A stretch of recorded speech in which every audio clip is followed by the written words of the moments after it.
bersama kami di LSA Lentera Siroh Anak. Assalamualaikum warahmatullahi wabarakatuh. Teman-temanku semua, apa kabarmu pagi hari ini? Alhamdulillah. Semoga Allah senantiasa membimbing teman-teman dalam kebaikan dan dimudahkan oleh Allah menjauhi semua larangan-larangannya. Kali ini Walid Ilham akan bertutur kisah tentang Imam Syafi'i berkunjung ke rumah Imam Ahmad. Suatu ketika Imam Syafi'i berkenan berkunjung dan menginap di rumah Imam Ahmad. Singkat kata, setelah jamuan makan malam, Imam Syafi'i beranjak menuju kamar untuk beristirahat. Lalu, ketika azan subuh berkumandang, Imam Syafi'i keluar dari kamar dan langsung mengimami sholat subuh. Setelah selesai sholat, sang putri Imam Ahmad berbisik kepada ayahnya.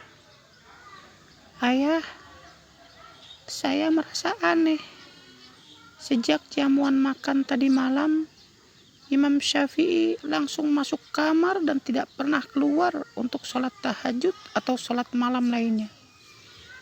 Lalu tiba-tiba pagi ini beliau keluar dari kamar langsung mengimami sholat tanpa wudhu. Mendengar bisikan putrinya, Imam Ahmad berkata, "Berhusnudzonlah wahai putriku, berprasangka baiklah wahai putriku. Beliau adalah seorang yang alim, zahid, dan abid. Meski lahirnya seperti yang kamu saksikan, pasti menurut ayahmu ini ada sesuatu yang belum kita pahami dari diri Imam Syafi'i." Ketika tibalah jamuan makan pagi, namun sebelum itu Imam Syafi'i mulai makan, beliau berkata kepada Imam Ahmad,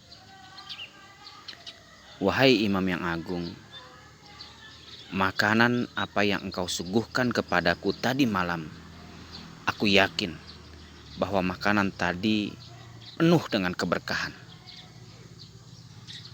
Sehingga setelah aku makan, tiba-tiba aku merasa hati dan pikiranku terbuka lebar-lebar. Bahkan beberapa masalah agama yang selama ini belum aku temukan jawabannya, ternyata tadi malam itu aku temukan di sini, di rumahmu. Setelah aku makan hidanganmu. Semalam suntuk aku tadabbur dengan Al-Quran dan Al-Hadis. Hingga aku seperti tidak sadar diri berapa lama aku bertadabbur hingga akhirnya azan subuh berkumandang dan aku menuju masjid untuk melaksanakan sholat subuh." Masya Allah.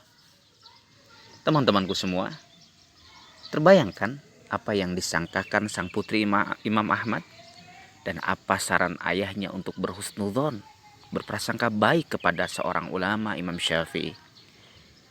Yang pertama, makanan yang berkah, sehingga makanan yang dimakan oleh Imam Syafi'i dengan penuh kenikmatan itu berefek baik pada seorang ulama yang memiliki pikiran jernih, sehingga malam-malamnya diisi dengan hal-hal yang bermanfaat, mentadaburi ayat-ayat Allah, mentadaburi hadis-hadis Rasulullah Shallallahu Alaihi Wasallam, dan dia menemukan jawaban-jawaban yang selama ini penuh dengan pertanyaan dalam jiwanya. Hingga waktu sholat subuh, dan dia melaksanakan sholat subuh karena tidak dalam posisi tertidur dan dia tidak batal dalam wudhunya. Subhanallah, begitulah orang-orang soleh. Dan begitulah cara kita berprasangka terhadap orang-orang yang soleh, terhadap apa yang mereka lakukan. Bisa jadi ada yang tidak terlihat baik secara mata kita, namun dibalik itu penuh dengan kebaikan dan tujuan apa yang mereka lakukan. Selalu berhusnudzon kepada siapapun ya teman-teman, termasuk juga berhusnudzon terhadap keputusan Allah. Sampai jumpa di cerita Walid dan serial kisah Walid berikutnya. Assalamualaikum.